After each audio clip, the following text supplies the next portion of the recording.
Ang ating pong series, meron po tayong bagong series na ito ngayon na may kinalaman po ito sa kapanganakan ng Panginoong Jesucristo.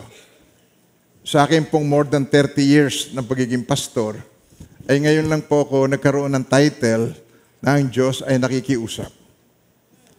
Sana ngayong Pasko, sana naman ngayong Pasko. Ito ang ating message ngayong umaga. Kilalanin ninyo naman ako. Hindi po ba nakakaiyak na title? At paano sineselebrate ng tao ang kapanganakan ng Panginoong Jesucristo? Hindi po ba ito sa traditional na pamamaraan? Ang traditional, yung ginawa na nila noon, ng mga ninuno natin, panahon ng Kastila, tinuro sa atin. Ang mga Pilipino naman, ang kilala niya ay si Bathala. So, nung panahon pa ng Kastila, dito na uso yung makilala natin. Nagkaroon tayo yung Christianity, yung pagiging pagkilala kay Jesus. Ay bago po yun. Kaya yung panahong yon, naturuan tayo ng maraming bagay traditionally. So meron tayong mga parol, meron tayong Christmas light, caroling. Oh, masasaya, di ba? Caroling. Si Jo Marie Chan, naririnig na ninyo ngayon sa mga malls at saka sa mga radyo. Di ba? Si Jo Marie Chan, yung kanyang paboritong awit, Perfect Christmas. Naalala niyo ba yan? Okay, di ba? Tsaka, ang mga bata ngayon, ito parang panahon ng mga bata. So, yan ang traditional, cultural. Yan po ang pangalawang nakikita natin na pamamaraan ng pagsa-celebrate. At saka, yung pong ginagawa natin sa ngayon ay base rito. Sa traditional, cultural na pamamaraan at pinaghahandaan ng lahat. We want a perfect Christmas sa ating buhay. Tulad ng awit na yun ni Jo Marie Chan. Perfect Christmas. Nakapag-share na rin tuloy ako noon sa inyo nung nakakaraang taon. Pero ngayon lang ang first time. More than 30 years na po akong pastor at nagsishare tuwing Pasko. Kung bakit ngayon, ang mensahe, yung pong title ng message, sabi na dito, sana naman ngayong Pasko, kilalanin niyo naman ako. Siya naman ang maging sentro. Siya naman ang maging tuon. Hindi mga bagay o tao o pagkain o tugtugan o lights. Sana naman ngayong Pasko, kilalanin ninyo ako. Hindi po ba nakakahiya kay Lord? Ano? May naramdaman ba kayo dun sa title na yon? Para bagay yung magulang na, sana naman, maalala niyo akong dalawin ngayong Pasko. Ganon. Sana naman, magkasundo-sundo na kayo ngayong Pasko. Magpatawaran kayo. Sana naman, maiba na ang relationship ninyo sa isa't isa ngayong Pasko. Sapagkat ang kahulugan ng Pasko ay God and sinners reconciled. Hindi yun awit lamang, yun ay totoong mensahe. Kaya, kung ating pong titingnan itong message na ito, yung sana naman, yung seasonal celebration, ginagawa ay pag-aalala sa kapanganakan ng Panginoong Jesucristo, once a year lang. Samantalang, ito'y pinakadakilang araw para sa Diyos. Ito'y paraan ng Diyos. Tatanungin ko po kayo at gusto ko maging honest kayo sa akin. Yung ang Diyos ay magkatawang tao. Yung ang Diyos isilang. At saka hindi siya isinilang sa 5-star hotel. Hindi siya isinilang sa St. Luke's o sa Makati Med. Isinilang siya sa Sabsaban dahil walang lugar para sa kanya nung panahong yon. Nung panahong yon ay merong event na magre-register sila for tax purposes. Kaya mga tao pumunta sa isang lugar.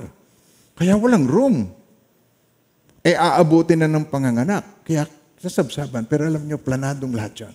Sa Diyos, sa silong ng langit, ang lahat ng bagay, lalo na't may kinalaman sa Panginoong Jesucristo, planado ng Diyos. To be honest, lahat ng celebration, lahat. Ulitin niyo yung word na yun, lahat. Okay, lahat. Sabi ni Pastor, lahat. Sa akin pong, mula pagkabata, ako'y 73 years old na. Inoobserbahan ko, lahat. Lahat ng may kinalaman sa celebration na may kinalaman sa Diyos, merong substitute. Hindi talaga siya. Na-realize niyo po ba yan? Halimbawa po, Thanksgiving Day. Ang Thanksgiving, kanino ka ba nagpapasalamat pag Thanksgiving Day? Sa Diyos. Okay.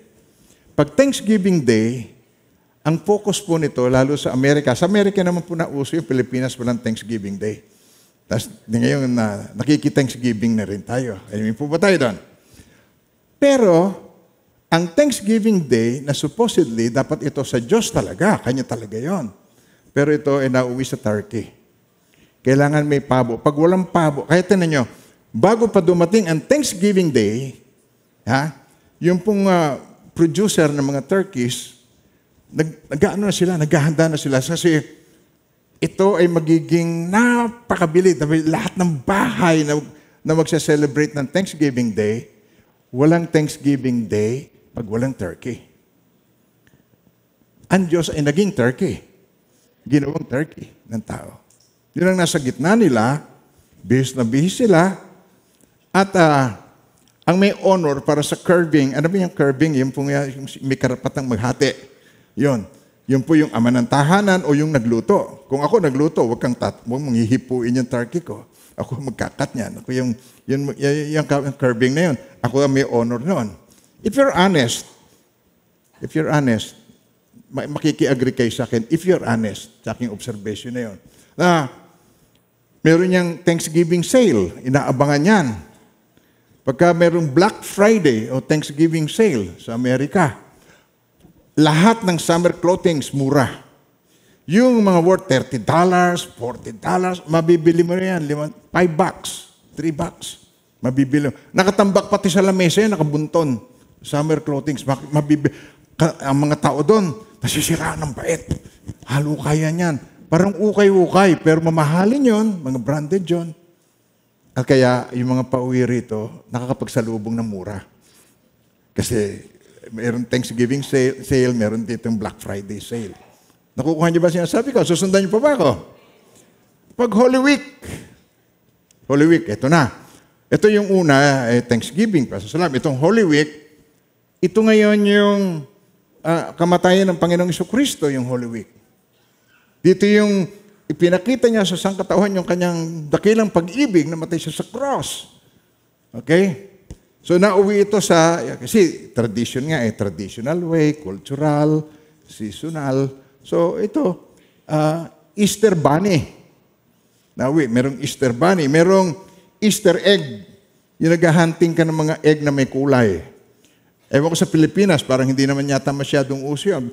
Meron na ba naghahanap ngayon ng mga itlog? Meron na ba naglalaro noon ngayon? May Easter Bunny, gaya-gaya tayo eh. So may Easter egg. Yan ang panahon ng pagtatanim ng singkamas. Okay, pagka Holy Week, mabili ang singkamas dahil pag luglub mo sa tubig, doon mo kakainin ngayon singkamas mo, timplado na, may asin na. Yung dagat, yan ang puntahan, yung mga resorts, pagka yung Holy Week. Yun ang time na ikaw ay magbakasyon at pumunta ka doon sa isang lugar at doon mo, ina-enjoy mo lang yung bakasyon. It becomes a holiday. Yun po. Pag birthday, di kapanganakan ng isang tao yun. So, pasasalamatan niya ang Diyos dahil kapanganakan niya. O hulaan niyo, anong uso? Birthday cake. Pag walang birthday cake, walang diabetes. Ay, hindi naman. Pagka walang birthday cake, parang hindi birthday. Kaya kung minsan, maraming nakaalala, di anim yung birthday cake. Oh, gotla na, matataas ang blood sugar. So, ngayon, nakikita natin dito, pagka-Christmas, ito yung sineselebrate natin ngayon. Kailangan meron Santa Claus.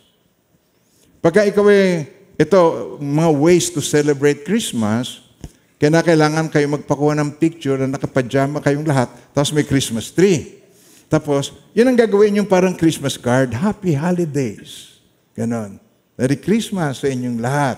Ganon po. Di ba? Mga minamahal ng Panginoon. Totoo ba sinasabi ko? Teka, itaas niyo ang kamay niyo kung kayo nag-agree sa akin. Okay, God bless you. Salamat po. Hindi ako nag-iisa sa mundo. Pag may kinalaman sa Diyos, laging may substitute. Sino ang nasa likod nung pakanang yon? Na pagka may kinalaman sa Diyos, ilihis mo ang mga tao sa Diyos? Sino may pakananon? Tiyak ako sa inyo, hindi maka-Diyos o hindi may espiritu ng Diyos, kundi kaaway ng Diyos. Si Satan na may pakana na ilihis mo ang mga tao. Kaya, parol, hamon, may ampaw, at saka si Christ, di Christmas, si Christ yun Christ Mass, Christmas. Ekesan mo yun si Christ, at mas na lang ang may iwan dahil mahirap ispelin ang Christ. Kaya, Xmas, Happy Xmas. Wala nang Christ. Sino may pakanana naman na ikesin mo si Christ? Sigurado ako, hindi kayo. Sasabihin mo sa katabi mo, hindi ako yon. Hindi ako may pakanan. Tiyak, ang may pakanan yan, ay isang nilalang na ayaw niya sa Diyos at gusto niyang maging Diyos. Tiyak na ito ay hindi godly. Kaya ang ginawa ng mga tao, gumawa sila ng survey. Noong 2014, ito yung naganap sa UK, gumawa sila ng survey. At ang involved dito ay 2,000 families. Ganito. At in-interview nila yung mga bata, yung mga batang lumalaki na, mga 10 to 13 years old, yan, mga batang lumalaki. Tapos tinanong nila, ano ang Christmas para sa iyo? Ngayon, no? Hindi nila alam ang tungkol sa Pasko. Ang Christmas, hindi nila alam na ang Pasko ay kapanganakan ni Jesus Christ. Ang malungkot niyan, baka may mga bata pa na hindi niya naririnig si Jesus Christ sa kanilang pamilya. Yan ang mas malungkot. Noong 2017, gumawa na ng survey. Sa US naman ito ginanap. Involved dito ay 1,000 children mismo, 5 to 12 years old. Okay, tinan nyo. 52% sa kanila, ang akala nila December 25 ay birthday ni Santa Claus. Mas sikat pa sa mga bata si Santa Claus kaysa kay Jesus. Imagine. Nayayanig ba kayo rito? Tinan nyo. Kaya kayo narito. Bihis na bihis kayo, naganda kayo, gusto dumating kayo sa oras, salamat sa Diyos. Para hindi ko kayo mapagalitan pagka kayo late, salamat sa Diyos. Pero tinanin niyo po, mga minamahal ng Panginoon, di ba nakakalungkot na ang mga bata, akala nila ang araw ng Pasko ay si Santa Claus. Pagkatapos, ang 20% sa kanila, ito pa akala nila, ang may birthday rito ay yung football player. Football player ito ng Chelsea FC team na ang pangalan niya ay si Jesus Perez. Kaya, ano itong araw nito? Ang birthday ng football player. Hindi ako nagbibilo. Survey itong ginawa. Kaya, mga minamahal ng Panginoon, wag natin gawing ngayong season na ito. Kasi ito po series. Sana naman, tinan niyo po message niya, tinan niyo, basahin natin. No? Sana naman, ngayong Pasko, kilalanin ninyo naman ako. Pwede po bang kilalanin natin si Jesus ngayong Pasko? Amen po. Amen. At least, makita ko yun at ma-experience ko na ang mga minamahal ng Panginoon talagang si Jesus ang itinataas sa araw na ito na napakahalaga sa Kanya. What would you feel kung ikaw may birthday tapos hindi ka pinapansin? Nasa isang sulok ka lamang. Nilalantakan yung handa mo. Pero dumadaan ka, hindi ka pinapansin. Nag-guess mo din ang sabi ko? Di ba? Lantak na mabuti. Pasensya na kayo sa language ko. Ginagamit ko lang yung salitang madaling maintindihan. Ano sabihin lantak?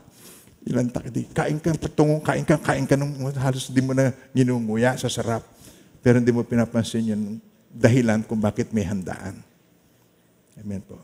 Kaya, tinan nyo, ngayong Pasko, ito po, titingnan natin yung ganito, ang kapanganakan ni Jesus. Kaya mabuti na lang, meron po tayong Bible para malaman natin kung ganito ang kapanganakan ni Jesus according to the Bible. Ito po, sa Matthew 1, verse 18 to 25. Ito ang naganap ng ipanganak si Jesucristo. Si Maria, na kanyang ina, at si Jose, nakatakda ng magpakasal, betrothed. Ang word sa English po ay betrothed. Ibig sabihin, engaged na sila. Na sila ikakasal.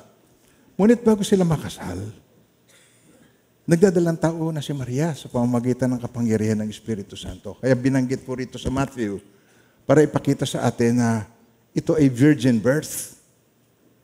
Kasi sa isang banda, sa ibang okasyon, ang sabi ng anghel, nagpakita kay Mary, sabi niya, matuwa ka. Nagulat si Mary, ano bang bati ito? Matuwa ka. Sapagkat ikaw ay magsisilang ng sanggol na lalaki. Ha? Wala naman akong nakikilalang lalaki. Bakit ako magsisilang? Sapagkat ikaw ay lililiman ng banal na espiritu at magsisilang ka. So, nang sinabing ganon, natanggap na ni Mary. Kasi si Mary ay isang masunuring bata. Masunuring siya sa Diyos. Teenager pa siya noong time na yon. Kaya ito, nagdalang tao si Maria sa pamagitan ng kapangyarihan ng Espiritu Santo.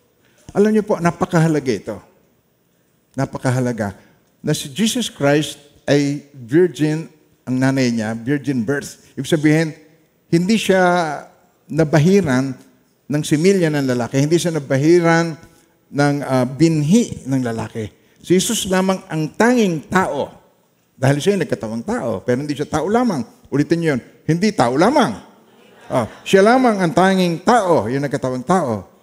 Na siya ay binhi ng babae. Lahat tayo binhi ng lalaki. Na ipinunla tayo sa mga nanay. Guess niyo ako. Pero siya may puso din.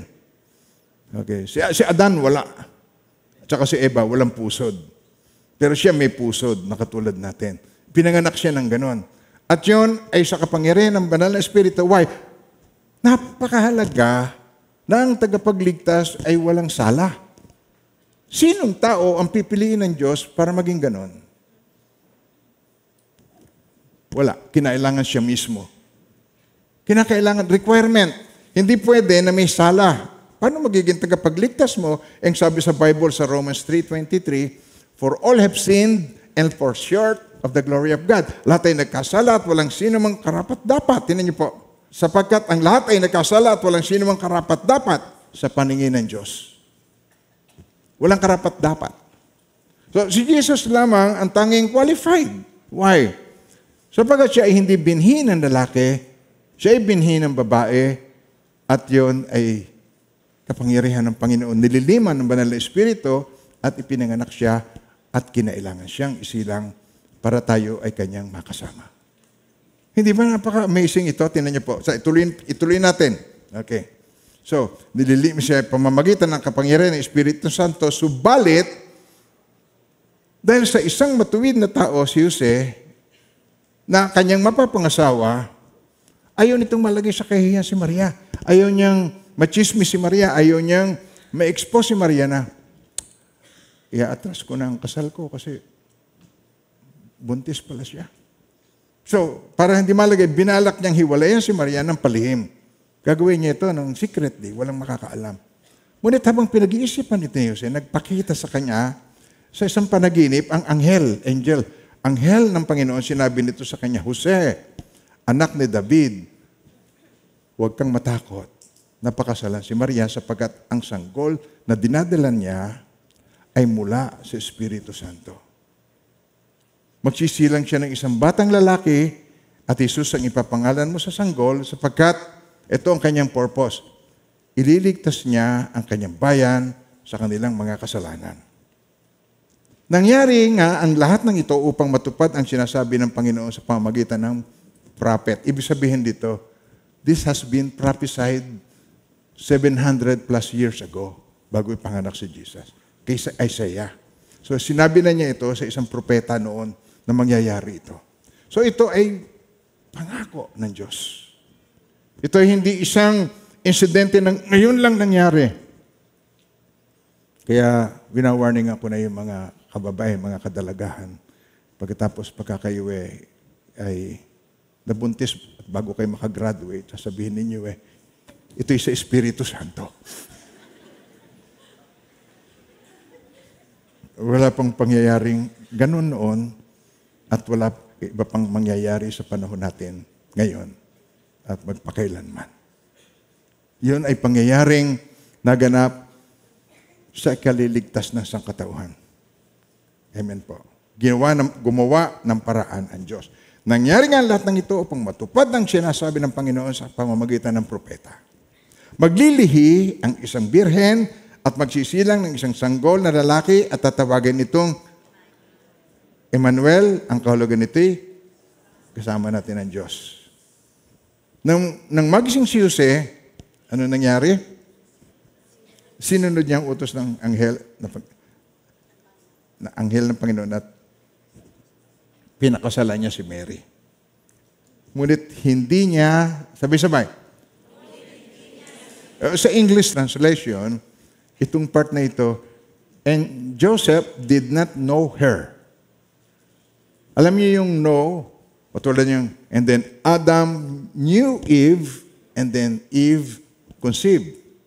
At isinilang niya si Abel, sinilang niya, and then Adam knew Eve again, and then sinilang naman ngayon si Abel, tapos sinilang si Cain. Kaya nakikita natin dito, yung know, ibig sabihin nito, intimacy, ibig sabihin nito, ay nag-sex sila, sexual intercourse, sinipingan. Kaya sa translation sa Tagalog, ngunit hindi niya sinipingan si Maria hanggang magsilang ito ng isang anak na lalaki at Jesus nga ang ipinangalan ni Jose sa sanggol. Amen po. Purihin ang Panginoon sa kanyang banal na salita. Amen. So hindi tayo magiging unaware. Alam natin kung ano yung insidenteng ito. Una, ang sabi kay Joseph dito sa verse 21, magsisilang siya ng isang batang lalaki at Jesus ang ipangalan mo sa sanggol sapagkat ililigtas niya ang kanyang bayan sa kanyang kasalanan.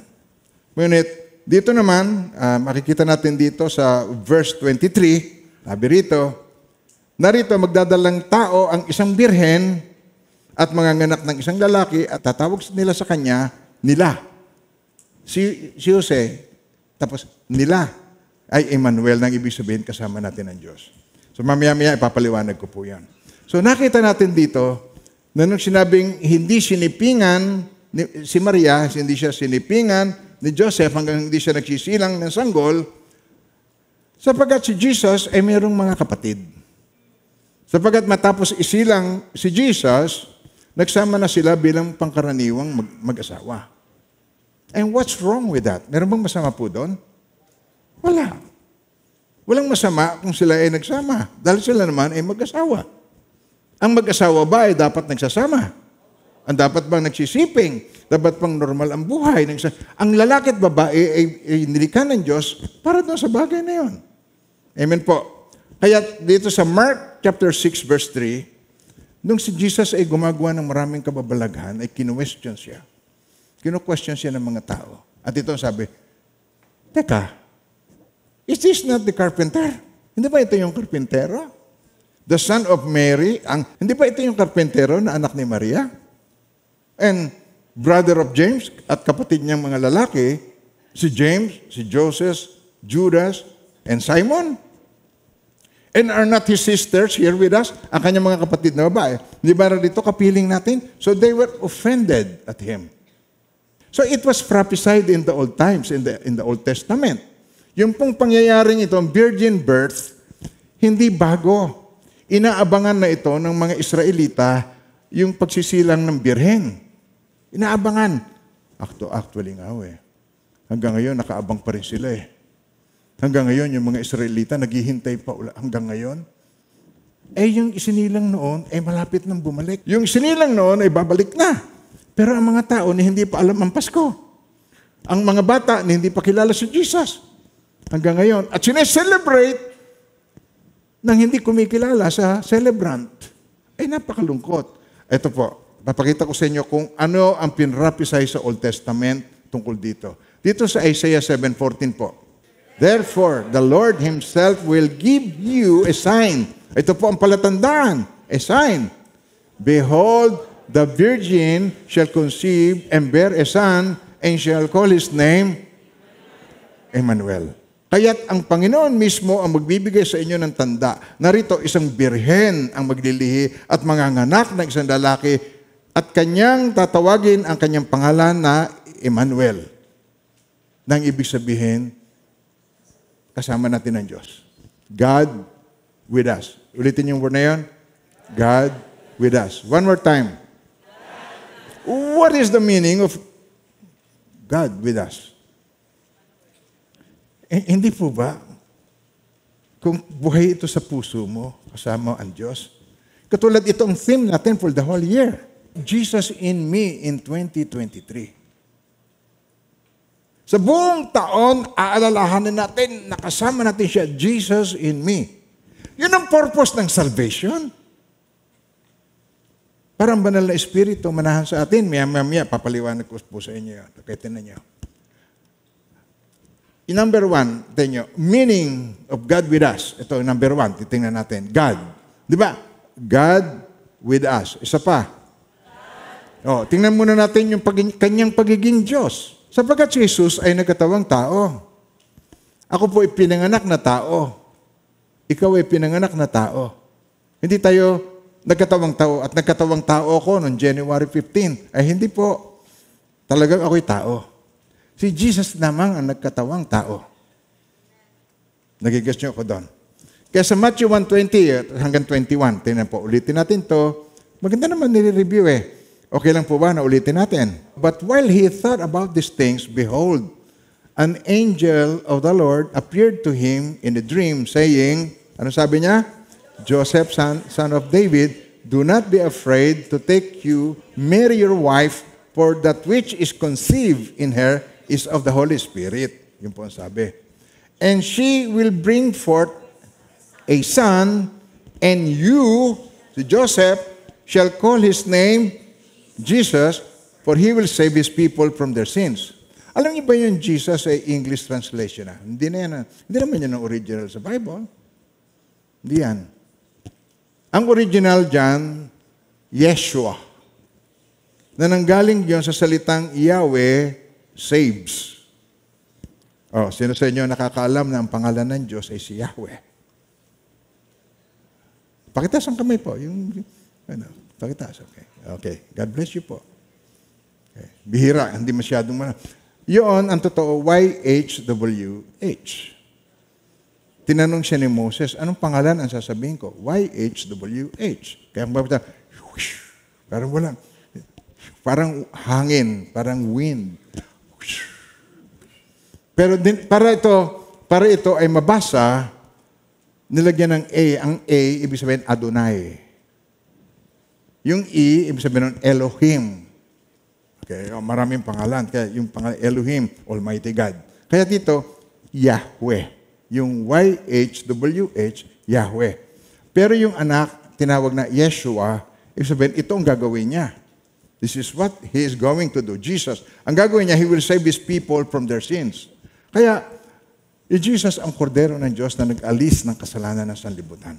Yan, naririnig ninyo lagi yan. Wala pa nung maliit pa kayo. Amen po ba tayo? Ang kordero ng Diyos na nag-aalis ng kasalanan sa sanlibutan, sabay hawak sa dibdib. Amen. Ang kordero ng Diyos na nag-aalis ng kasalanan sa sanlibutan. Amen. Okay, ganoon, di ba? Kordero ng Diyos na nag-aalis ng kasalanan sa sanlibutan. Amen. 3 beses. Okay, narinig na ninyo yun. Si Jesus yun. Yeshua. Si Yeshua. Ngayon, sa Matthew verse 23, 1:23. Behold, the virgin shall be with child and bear a son, and they shall call his name Emmanuel, which is translated, God with us. Ang ibig po sabihin nito, ang Emmanuel naman to, Jesus is God. You will call his name Emmanuel. Pero wala tayong narinig kahit kailan si Lord Emmanuel. Narinig niyo na ba yan? Wala. Si Lord Emmanuel, wala kayo nakikilala na sinasabi. That is who He is. Jesus is God who became flesh. Diyos na nagkatawang tao. Amen po. At ngayon, si Jesus naman na pinangalanan na ito, nalalaman natin, Yeshua. Sa Greek, Eius. Kaya yung nakalagay doon sa kanyang cross, di ba may nakalagay doon sa ibabaw ng cross niya, INRI. Alam niyo ba ibig sabihin nun? INRI, Eius Nazarenus Rex Ejurum.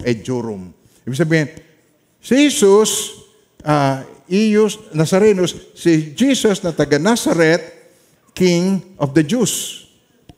INRI. Nakikita niyo ba yan, INRI? Yun ang ibig sabihin. Eius Nazarenus Rex Ejurum. Yun ang nakalagay doon. No, nakita natin yun, yung aking sinasabi po. So, naiintindihan na natin. Praise God. So, Paskong Pasko, kilalanin natin ang pinagse-celebrate natin, si Yeshua, who is God, who became flesh, ang purpose niya upang makasama natin ang Diyos.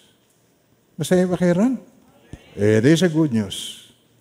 Ito yung napakabuting balita. Ito yung nakakatuwa na malaman natin. Pero, tinan nyo, itong si Emmanuel sa Isaiah 9:6, ipinakilala sa atin sa Isaiah 9:6. Kung sino yung bata, sabi rito, for to us, a child is born. Okay, so kayo naman po, magbasa nun. For unto us, a child is born. Okay, sisilang baby. To us, a son is given. And the government will be on his shoulders. Siya magkakaroon ng kapamahalaan. Ang government, nasa kanyang kapamahalaan. And he will be called Wonderful Counselor, Mighty God, Everlasting Father, Prince of Peace. Tinan niyo po yan. Ulitin natin ang pangalan niya. This is who Jesus is. Wonderful Counselor, Mighty God, Everlasting Father, Prince of Peace. Okay, one more time. Kayo naman po. Okay, ready? Read.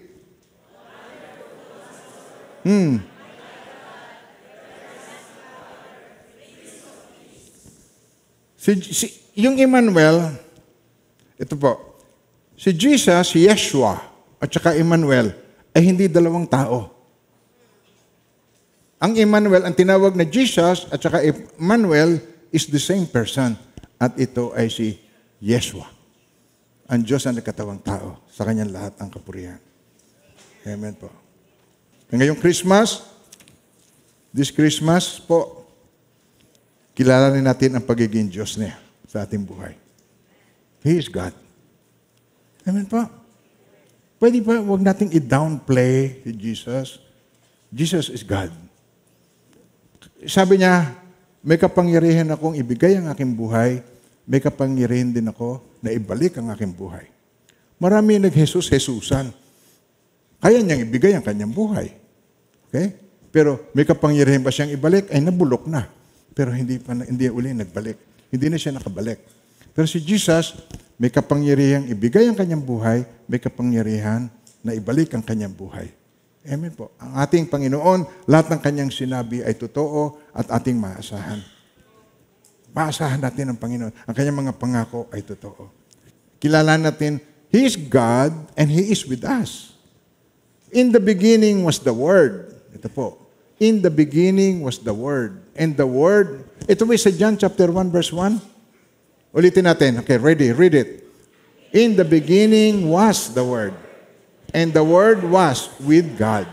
And the Word was God. Sa verse 14, tingnan niyo po. And the Word became flesh and dwelt.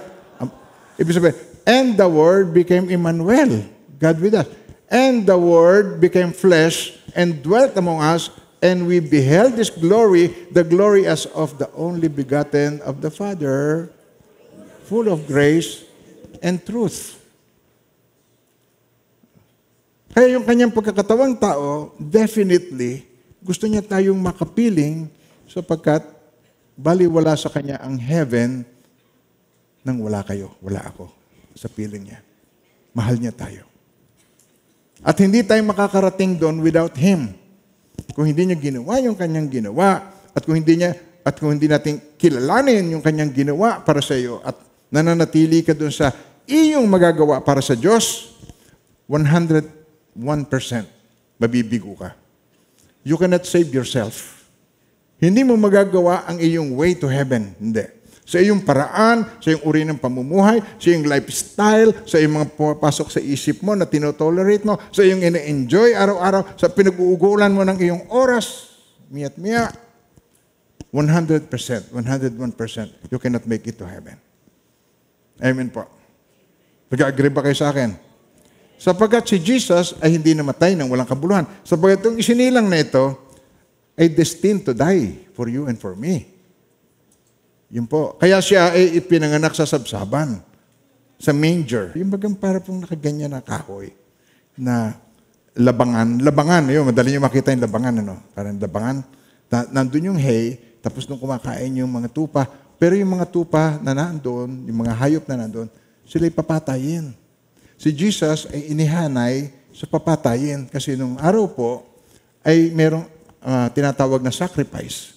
So si Jesus, ang Lamb of God who takes away the sins of the world, isinacrifice siya. Sinacrifice ang sarili niyang buhay para sa iyo at para sa akin. At yun ay merong impact, merong napakahalagang mensahe para sa iyo at para sa akin. Amen po. Naghintay ang Diyos ng mahabang timing para isilang ang Panginoon. Ang tawag po doon sabi rito and when the fullness of the time has come. Tinan niyo, had come. When the fullness of the time had come. Kayo naman po magbasa. And when the fullness of the time had come. Okay. God, tinan niyo po. God sent forth His Son. Isinugo niya yung kanyang anak.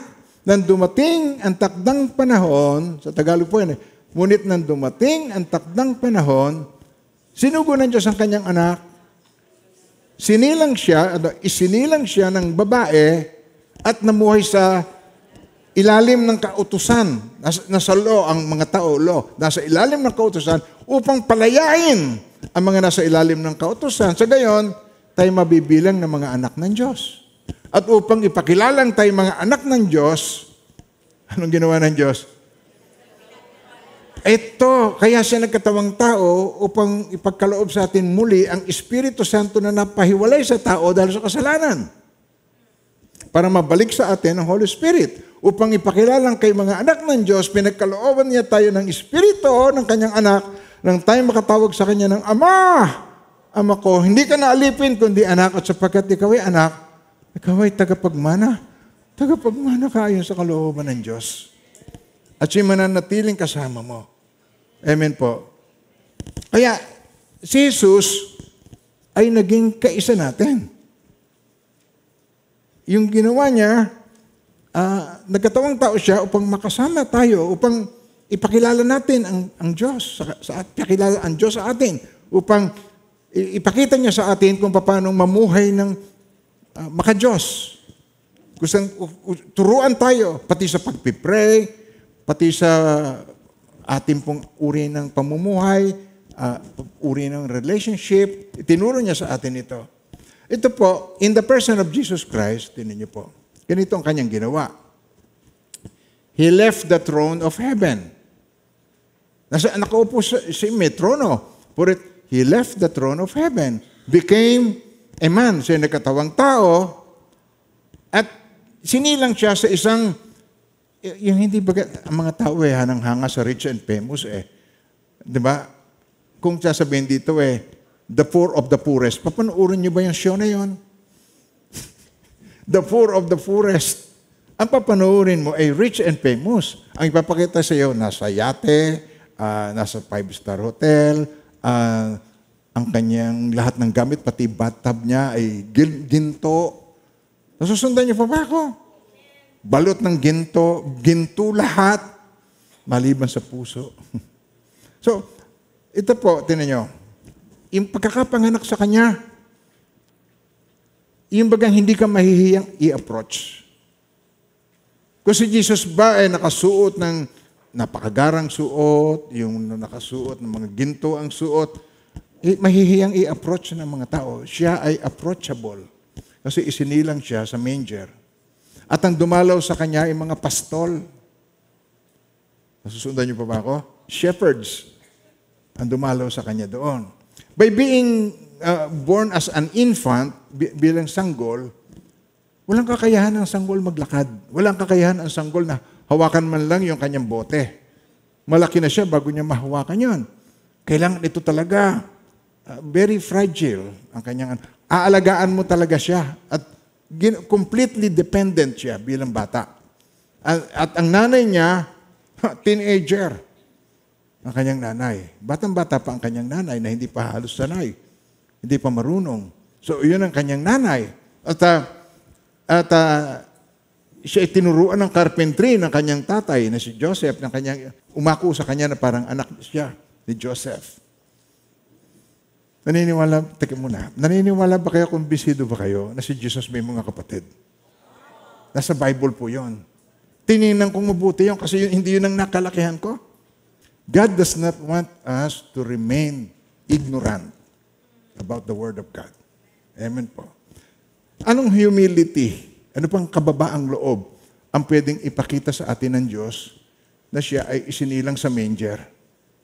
Sabi mo, ako nga isinilang sa barong-barong, mas maganda yon kaysa rin sa kanyang sinilangan. At saka siya nagpaanak sa kanya. Silang mag-asawa. Andun. Anong pinambalot sa kanya? Maaaring may baon silang damit, maaaring wala, pero binalot lang siya ng damit doon. Siya nagputol ng kanyang pusod, hindi po ba? Yung kanyang pagkakasilang. Ewan ko, hindi pa siguro tayo nakaranas no kayo, ewan ko sa inyo, kung sino may nakaranas na gano'n na isinilang sa sabsaban. At malagyan ng kandila ang iyong pinto. Para maintindihan po natin si Matthew, ganito po, ang kanyang context, yung kanyang pinaliwanag sa atin, ay tungkol sa propesya, tungkol kay Jesus. Yun ang pinaliwanag sa Matthew chapter 1, verse 21 hanggang 23. Na ipapangalan sa kanya, Emmanuel, it was prophesied about him ng mga prophets. Alam niyo, yung Diyos nangungusap sa pamamagitan ng tao sa iba't ibang panahon at sa iba't ibang pamamaraan. Hebrews chapter 1, verse 1. Okay.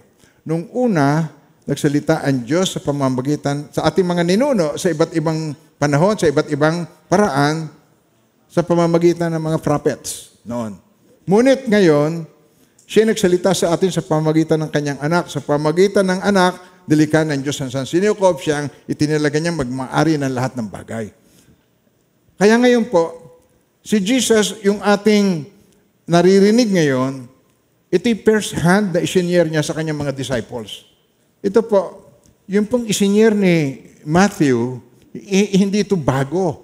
Ito po ay pinapresay. Actually, dito po sa isang propeta na ito na kay Isaiah, 3 times binanggit yung Emmanuel. 2 beses binanggit yung Emmanuel at saka yung pangatlo, ipinapahayag na talagang ganon. Tingnan niyo po ito sa verse 13 to 14 ng Isaiah chapter 7. At yan yung sinabi, digin ninyo ngayon o sambahayan ni David, maliit na bagay ba sa inyo na pagurin ang mga tao at inyong papagurin rin ang aking Diyos? Ibig sabihin, maliit na bagay ba ito na kayo ubod ng kukulit? Na kayo mahirap makaintindi? Tapos pagpatuloy po natin, tinan nyo. Kaya't ang Panginoon mismo ang magbibigay sa inyo ng tanda. Okay.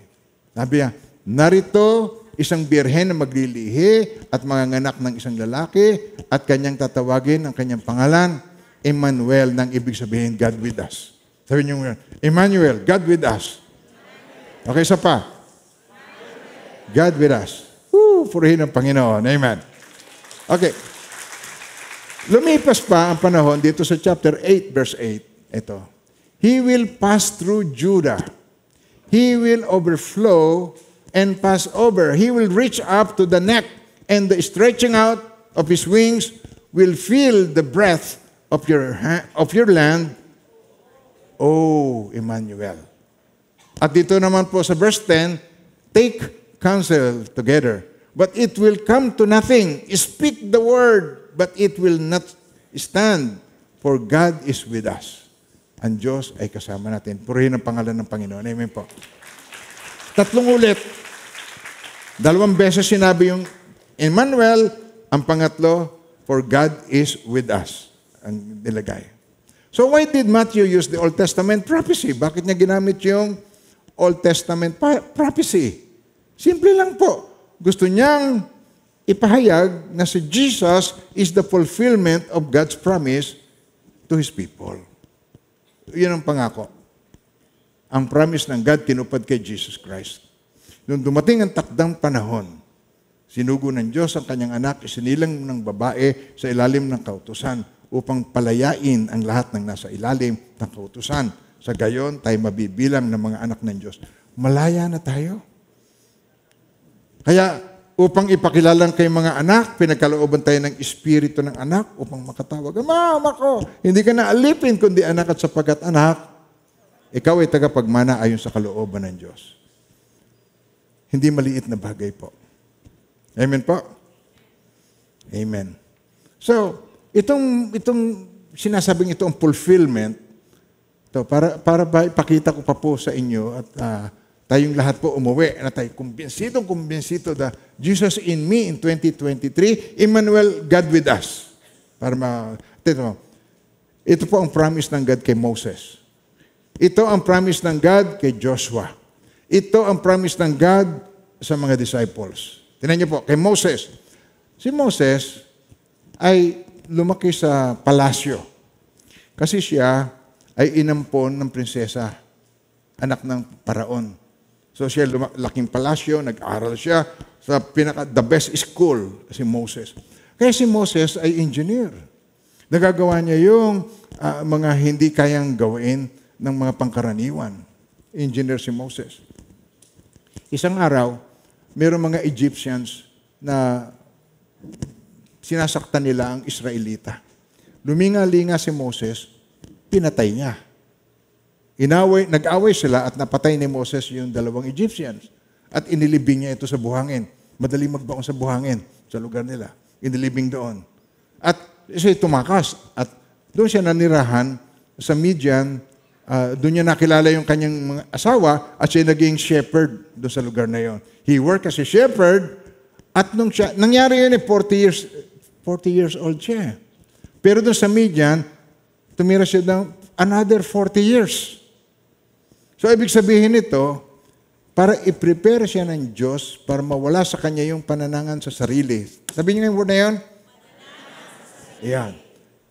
Silakbo ng emosyon, ng kanyang, para mawala sa kanya yon, hinumble down siya. Naging shepherd siya. Tagapag-alaga siya at naging pastol siya, si Moses. And then, nung siya 80 years old na, ito, sabi ng Diyos, go back to Egypt at palayain mo ang aking mga tao na naroroon. My people, i-deliver mo sila at dalhin mo sila sa lupang pangako, si Moses. Siyempre, kung ikaw si Moses, nung mulang nakausap ang Diyos, sabihin nga, imagine niyo sarili mo, nakausap ng Diyos. Sabihin niyo ngayon, kinausap ako ng Diyos? Hindi ganun kasimple yan. Kinausap ng Diyos. Nung maranasan ko po yun, parang naalala ko, ang panahon ni Moses. Kasi si Moses, he made excuses. Sabi ni Moses dito sa Exodus 3:11, tinan niyo. Sabi ni Moses, sino ako upang pumaroon kay Faraon at upang ilabas sa Egypt ang mga anak ni Israel? Sino ako? Tapos sabi niya, utal ako magsalita. Utal. Hindi ako straight ang aking dila. Uutal-utal ako. Kaya, ganun din ang sinabi ko nung ako naliligo, papasok sa trabaho. Nagtatrabaho po ako sa isang kumpanya sa Santa Monica, sa California, bilang accountant. Tapos kinausap ako ng Panginoon, nangusap sa akin. Hindi po dito sa tenga, hindi ganun. Di ba paririnig mo sa tenga, pero i-register sa isip mo, tsaka sa heart mo, di ba? Ganun, ayun, narinig nyo, no, di ba? Nagbabibrate ang eardrum, sensitive ang eardrum. Hindi dumaan sa eardrum. Sabi niya, I'm going to use you. Gagamitin kita. So, sabi ko, Lord, how can you use me? I'm not even an effective speaker. Nung binabasa ko na itong kay Moses nito, naalala ko. Ganun din ang sinabi ko. Paano niyo ako magagamit? Hindi po ko effective magsalita. Pagkatapos, ang sabi sa akin ng Diyos, nangusap siya sa akin muli. Okay? Tsaka hindi ko po laging kine-claim yun. Ngayon, doon lang sa incidenting yun, doon ko i-kine-claim. Sabi niya, meron bang imposible sa Diyos? Is there anything impossible with God? Kasi po ko, yung, hindi niya napapansin ito, pero abnormal ako eh. Yung, ako po introvert, ako hindi mahilig sa makisalamuha sa maraming tao. Mahiyain. Mahiyain po ako. Okay. Kaya pag maraming tao, naiilang akong gumrupo sa maraming tao. So, hindi napapansin ng iba sa inyo yun. Dahil dilaksan ko ang loob ko kasi kasama ko ang Diyos. Emmanuel eh. So, malakas ang loob ko magsalita dahil tinanggap ko yun na ang God, tinawag ako, sabi niya, meron bang imposible sa Diyos? Naramdam ko yung malamig, kasi hot shower po doon, naramdaman ko yung malamig. Tapos ang naramdaman ko nung oras na yon, yung aking mga questions, yung aking mga alinlangan, yung mga excuses ko, nawala. Tapos nagla ako napaiyak. Pagka ikaw hinipo ng Diyos, yung para pagka kinanlambot, yung umiyak ako, umahagulgul ako, gano'n. Sabi ko, yes Lord, maglilingkod po ako sa inyo. Maglilingkod ako sa iyo. Hindi ko alam kung paano ako maglilingkod, pero sabi niya, I'm going to use you. Hindi ko alam. Iyak ako ng iyak. So ito, yung pangyayaring yun po, naalala ko, yung kay Moses na ito. Sabi niya, who am I that I should go to Pharaoh and that I should bring the children of Israel out of Egypt? Ngayon, sabi dito sa Exodus 3:12, ito lagi ang solusyon ng Diyos. Ano sabi niya kay Moses? I will be with you. I will be with you. Sapat na ba yan para lumakas ang loob mo? Paano Lord? Paano gagawin ko? Magsishare ako doon sa mga kamag-anak ko, magsishare ako sa birthday, o magsishare ako doon sa isang okasyon na malaking, sa plaza, halimbawa. I will be with you. Emmanuel, I will be with you. Lalakas ba ang loob mo? Kung uunawain mo, kung talagang isa sa puso mo, that God is with you. Pag tinanggap mo si Jesus, mananahan siya sa puso mo. Yun ang kanyang purpose. Yun lang ang simpleng gagawin ng tao. Kilalanin niya ang ginawa ng Diyos, hindi ang kanyang magagawa sa Diyos. Tayo, laging iniisip natin, magagawa natin para sa Diyos. Ano bang gagawin ko? May nagtanong nga kay Jesus Sabi niya, anong kailangan kong gawin para magmana ako ng buhay na walang hanggan? Sinabi ni Jesus, sabi niya, lahat ng yan ginawa ko na. Ano na susulat sa kautusan? Ibigin mo yung ama't ina, igalang mo, ibigin mo yung kapwa, huwag kang magnanaka, huwag kang papatay. Sabi niya, Lord, ginawa ko ng lahat ng yan. Meron pang kulang. Ipagbili mo lahat ng iyong ari-arian at saka kasumunod sa akin. Nalungkot. Hindi niya natanggap yon. Napakayaman niya, hindi niya matanggap. Ibig sabihin, ang tulad ng sinabi ko sa inyo kanina, yung Luke 9:23, if anyone desires to come after me, let him deny himself, take up his cross daily, and then come follow me. Ang sino man na nagnanais na sumunod sa akin, limutin niya ang ukol sa kanyang sarili, pasanin ang krus niya araw-araw, at saka siya sumunod sa akin. Yun ang tunay na susunod ka kay Jesus. Kaya, kung ikaw, pa-easy-easy lang, yung gagawin mo, pag may time po, sisimba, pag may ganito, pag may okasyon, pag birthday, magsisimba ko, pag bagong taon, pag mahal na araw, puno ito, pag mahal na araw. By the way, hindi yun ang nais ng Panginoon. Kung gusto mo sumunod sa yapak ni Jesus, deny yourself, take up your cross daily, and can follow me. Sabi niya, ganun exactly ang ginawa ni Jesus. Tinalikuran niya ang langit, tanaog siya sa lupa. Ang purpose niya mismo, iligtas ang minamahal ng Diyos. To save you and me. Iligtas tayong lahat. Amen po. Miya-miya lang ipapaliwanag kayo. Tignan niyo po, ito kay Moses. Anong sabi kay Moses? I will be with you. Anong sabi niya kay Joshua? Ito, si Joshua. Sabi niya kay Joshua, ang aking lingkod na si Moses ay namatay na. Kaya ikaw naman ngayon ang papalit sa kanya. Si Joshua, alam niya yung nadanasan ni Moses. Halos batuhin siya ng mga tao. Mangyari, dadalhin mo 2 milyon. 2 milyon na tao, wala kang budget. Sige. Kalkulahin niyo yung sinasabi ko. Ang 2 milyong tao, yun ay more or less, 2 milyon, more or less na tao. Mula sa Egypt, dadalhin niya sa lupang pangako. Walang budget. Walang pagkain. Pag may nagkasakit, walang ospital. Walang tubig. Hindi ka ba nenervyusin? Kung bigyan ka ng Diyos ng ganong klase ng tungkulin, paano basta magagawa yun? Kaya ninenervyos si Joshua. Pero itong sabi ng Diyos sa kanya, paano siya encourage? Paano niya in-encourage si Joshua? Walang sinumang tao ang magtatagumpay laban sa iyo sa lahat ng mga araw ng iyong buhay. Kung paano ako yung nakasama ni Moses, yun. Kung paano ako ay nakasama ni Moses, makakasama mo rin ako. Emmanuel din ako sa iyo. Paano ako ay Emmanuel kay Moses, Emmanuel din ako sa iyo. Hindi kita iiwan, hindi pababayaan man. Magpakatatag ka, magpalakas loob ka lamang at magpakatapang na mabuti sapagkat ipapamana mo sa bayang ito ang lupain na aking ipinangakong ibibigay noon pa sa kanilang mga ninuno. Kay Moses, I will be with you. Kay Joshua, I will be with you. Sabi niya, as I was with Moses, so I will be with you. Kasama mo ako. Amen po. So, malaking kaibahan ng buhay ko noon at saka ngayon. Dati noon, ako po sa amin magkakapatid, ako po ang bigo sa lahat. Pero ang masaya ay ngayon kaysa noon. Noon lagi akong failure Noon lagi akong baksak. 3 taon ako sa first year. Baksak ako lagi. Sa biyaya ng Panginoon, nung nawala ang tatay ko, naging responsible ako, nakafocus ako, tumaas na ang grade ko nung college ako. At napakabuti ng Panginoon. Ito ako ngayon, ginagamit ng Lord. At tayong lahat po. Ikaw, kahit ano ka man, kahit sino ka pa man, gagamitin ka ng Diyos. Amen. Anong sabi kay Moses? Anong sabi ng Diyos kay Moses? I will be with you. Anong sabi ng Lord kay Joshua? As I was with Moses, so I will be with you. Kasama ka rin. Anong sabi niya naman sa kanyang mga disciples? Itong mga disciples niya, nadi-discourage na. Kasi po, ang pag-asa nila ay si Jesus. Natagpuan namin ng Messiah. Ganyan. Siya ang tagapagligtas. Yan, kasama. Galing ni Lord. Ang pilay nakalakad.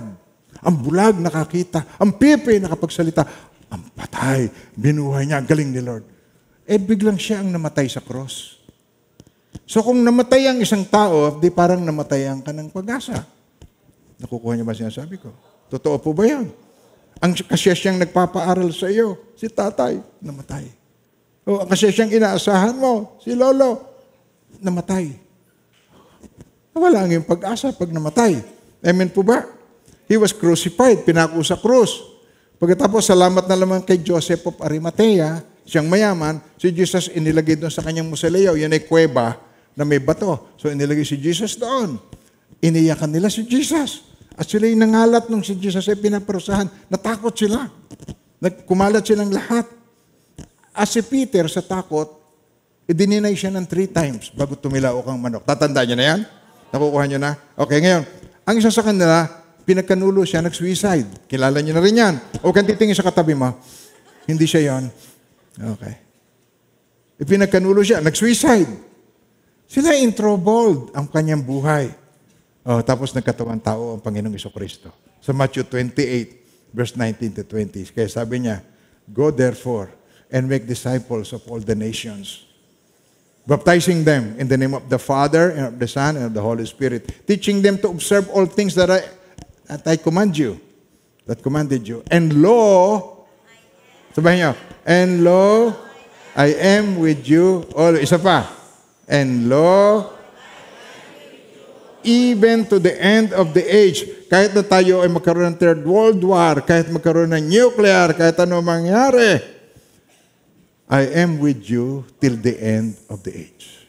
Hindi niya tayo iiwan, hindi niya tayo pababayaan. Amen po ba? Hanga ba kayo sa solusyon ng Diyos? Sapat na yung Emmanuel. Hindi lamang kinikilala. Naghahanap ka pa ng iba eh. Kay Jesus lang sapat na. Hindi mo na kailangan ng katulong ni Jesus. Jesus does not need any help from others. Jesus alone, siya lamang ay sapat na. Amen po. Kaya huwag tayong makulit at matigas ang ulo sa Kanya. Huwag natin patigasin ang ating puso sa Kanya. Amen po, mga minamahal ng Panginoon. Amen po ba? Sabi niya rito, I will not leave you orphans, I will come to you. Hindi ko kayo iiwang ulila. I will come to you. Kasama niyo ako. Emmanuel ako sa iyo. Siya ay hindi Emmanuel ng one-time deal. Siya ay Emmanuel sa buong buhay natin. They shall call him Emmanuel. Tatawagin siyang Emmanuel. Kaya, si Jesus, Yeshua, He will save His people. siya'y mamamatay. Si Emmanuel hindi pwedeng mamatay. Kaya siya, Diyos na nagkatawang tao. Sa pagkakatawang tao niya, siya ay si Yeshua. Pero siya ay si Emmanuel. God with us. Amen po. Yun ang promise niya. And God's promise will remain. Kilalanin natin dahil it will remain. How? Yun ang susunod natin. Pastor, gusto ko po yung sinasabi niyo. Paano magre-remain sa akin? Simple. Sambitin niyo ang panalangin ito. Buong puso. Sambitin niyo itong panalangin ito. Buong puso. Huwag yung parang nagdadasal, kundi talagang tunay na nananalangin mula sa heart. Sabihin niyo ito, mahal na Diyos, salamat po sa iyong pag-ibig sa akin. Isang pag-ibig na unconditional. Wala kang hinahanap sa aking anuman. Unconditional. Hindi dahil sa akin, kundi dahil sa kung sino ka. Maraming salamat po, Lord, sa ginawa mo para sa akin. Kaya sa oras na ito, binubuksan ko ang aking puso para sa iyo. Buong puso at kaluluwa, tinatanggap ko po kayo bilang aking Panginoon, tagapagligtas at hari. Maraming salamat po sa buhay na walang hanggan na pinagkaloob mo po sa akin. In Jesus' name, amen. Amen. Ginawa ng Diyos na pasimplihin. Ginawa niyang pasimplihin sa atin yung iniisip nating mahirap. Sino ba ang nagpapahirap sa ikaliligtas ng tao, kundi tao din na umimbento ng doktrina ng tao? Ang mga tao ay mayroong mga relihiyon, pero walang katiyakan kung saan siya pupunta pag namatay. Sa Hebrews 9:27, it is appointed for man to die once, and then after that, the judgment. Sabay-sabay po, pakibasa po ninyo. As it is appointed for men to die once, and then, after that, the judgment. Nahatulan na tayo. Amen po. Kaya ang Panginoong Jesucristo ay ang ating pag-asa. Siya ang daan, ang katotohanan, ang buhay. Walang makapupunta sa Ama kundi sa pamamagitan niya. Si Jesus ay Emmanuel sa ating buhay. Hindi niya tayo iiwan, hindi pababayaan man. Amen po? Emmanuel. At hindi ito, ang presence niya, hindi yung nandito lang kasi kayo ngayon. Hindi po. Ito, halimbawa po, yung Emmanuel, ang presence niya sa atin, nung tanggapin mo siya, mananatili siya sa iyo. Kaya sabi niya, Lo, I am with you till the end of the age. Lo, I am with you till the end of the age. Kasama niyo ako maging sa huling sandali ng inyong buhay. Hindi niya tayo iiwan, hindi pababayaan man. At marami sa inyo na nakikinig ngayon, nasa ibang lugar, nagse-celebrate kayo ng, nagse-celebrate kayo ng Christmas ngayon, pero wala na ang inyong mahal sa buhay. Na sana wish mo kasama mo siya, pero maaring wala na siya. Magse-celebrate kami ng Christmas, wala na ang mother ko ngayon. Magse-celebrate kami ng Christmas, wala na yung kaysa isa kong kapatid na ang pangalan niya ay Emmanuel. Pero siya babae, kaya ginawa lang siyang Emma. Magse-celebrate kami ng Christmas without her. Amen po. Marin yung iba, nasa hospital ngayon. Nagse-celebrate ng Christmas, nasa hospital. Yung iba magse-celebrate ng Christmas, pero ubos na ang laman ng bulsa. Baligtad na ang bulsa. Broke. Masaya ba ang Pasko kung walang pera? Hindi kayo makakibo, no?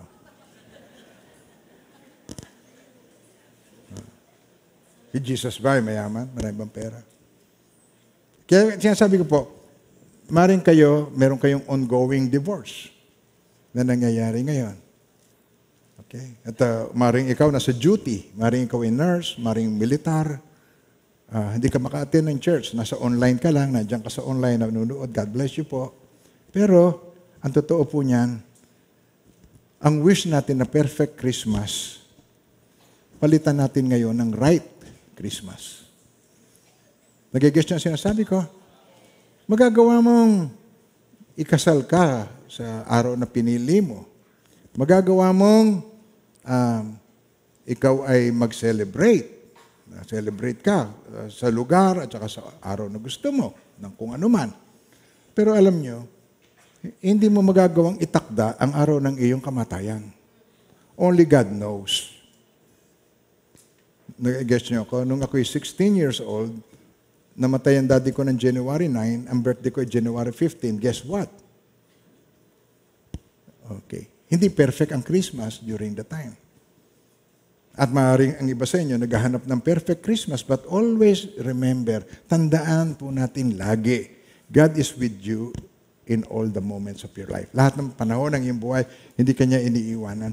You do not have to go through life alone, by yourself.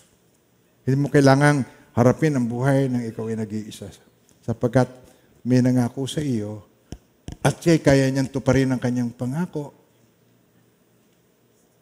Hindi katulad ng, ewan ko yung sinasabi, hindi katulad ng Judas na yon, o yung bruhang yon, hindi katulad noon.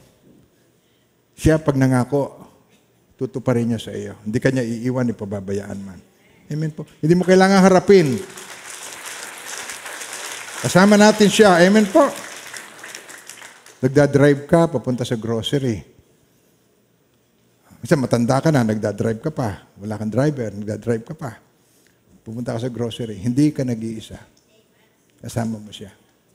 Alam niyo, yung nagpakilala sa akin sa Panginoon, ang tawag ko, siyang mother in faith ko, si Ate Christy. Namatay siya sa harap ng grocery. Meron yata siyang milk tea. nakita siya. Hinahanap siya, nawala siya. Tapos namatay siya, nasa loob siya ng kotse, nag-iisa. Pero hindi siya nag-iisa. Ang tindi ng faith noon. Ang tindi ng faith ng aking mother sa faith na yon. Siya ay higit pa sa kapatid ang pagtitingin na namin dalawa. Ang mga libro ko, sa lahat ng namili noon, kaya ako maraming librong binabasa. Amen po. Ikaw, halimbawa, inahatid mo ang anak mo sa school. Hindi nag-iisa ang anak mo doon. Pero kailangan ipakilala mo sa kanya si Jesus. Nanonood ka ng TV, nag-ubos ka ng kuryente, lutang. Nanonood ka ng TV. Pero, kahit gano'n ang iyong katayuan, nakikita ka ng Diyos. Kasama mo siya. Hindi mo lang nakikita, pero kasama mo siya. Tulad ngayon, hindi mo siya nakikita, pero pinagmamasdan niya tayo. At natutuwa siya na kayo na lawit ang labi na nakikinig sa akin. Ganyan. Nakikinig. Pinagmamasdan yung mabuti kung ano yung susunod na sasabihin ko. God bless you po. Amen po. God is with us. God is within us. Amen po. You do not have to go through life alone by yourself. Hindi kailangan. Lagi mo siyang kausapin, kilalanin. Gustong-gusto ni Lord na kinikilala mo siya. Amen po. Pastor, para ako maging sira. Tama. Parang maging abnormal. Gusto niyo bang maging abnormal? Above normal. Kasi ang normal na tao, hindi niya kikilalanin si Jesus. Ang normal na tao, hindi niya si Jesus ang magiging number one sa kanya. Number one sa kanya, pera. Hindi si Jesus ang number one sa kanya. Yun ang normal. Pero kung tayo abnormal, above normal, wow! Yun ang gustong-gustong marinig ng Panginoon. Sabihin mo sa kanyang, Lord, kikilalanin kita. Kaya, ang Panginoon na parang nagsusumamo sa atin, sabi niya, sana naman, ngayong Pasko, kilalanin ninyo ako. Amen po. Alam niyo, pag kinilala niyo siya, ito ang sabi ni Jesus. Ito kaninang madaling araw lang sa akin. Pag kinilala niyo siya, ang second coming, hindi nakakatakot. Kasi yung nagpunta sa atin noon, si Jesus na katawang tao noon, babalik. Hindi na siya katulad ng dati na ipapanganak ng babae, nakasakay na siya sa kabayong puti. Glorified body. Darating si Jesus, babalik siya. Okay. At sa kanyang pagbabalik po, ang hindi kumikilala sa kanya, makaka-experience ng judgment. Makaka-experience ito ng matinding kahirapan. Ang pagbabalik niya ay hindi payapa. Pero hindi matatakot. Pero ang kumikilala sa Kanya, ang pagbabalik ni Jesus ay good news. Lord, bumalik ka na sana. Lord, pwede ba magbalik ka na ngayon din? Hindi ka natatakot. Sapagkat alam mo, na pag kinilala mo siya, kikilalanin ka rin niya sa harap ng mga anghel sa kanyang lahat ng kapurihan. Amen. Kilalanin mo siya ngayon, ang pagbabalik niya ay good news para sa iyo, para sa akin, sa ating lahat. Amen. So ang pagiging kasama natin ang Diyos ay hindi po yan one-time deal. Siya ay kasama natin sa anumang sitwasyon. Amen po. Tanggap po ba natin yon? Amen. Dalakas po ba ang loob natin na harapin ang lahat, lalo na ngayon sa kanyang malapit ng pagbabalik? Amen po. Tanggapin po ninyo mga pagpapalang ito mula sa Panginoon. Tanggapin niyo ng buong puso. Hindi ko po alam ang detalye, pero alam ninyo at alam ni Lord. And now may the Lord God bless you and keep you. And may His face so shine upon each one of you and be gracious to you. His countenance be upon you and bring you peace. In the name of the Father, of the Son, and the Holy Spirit, in Jesus' mighty name. Amen and amen. Kasama po natin ang Panginoon sa ating paghiwalay. Hindi niya tayo iniiwan, hindi pinababayaan man.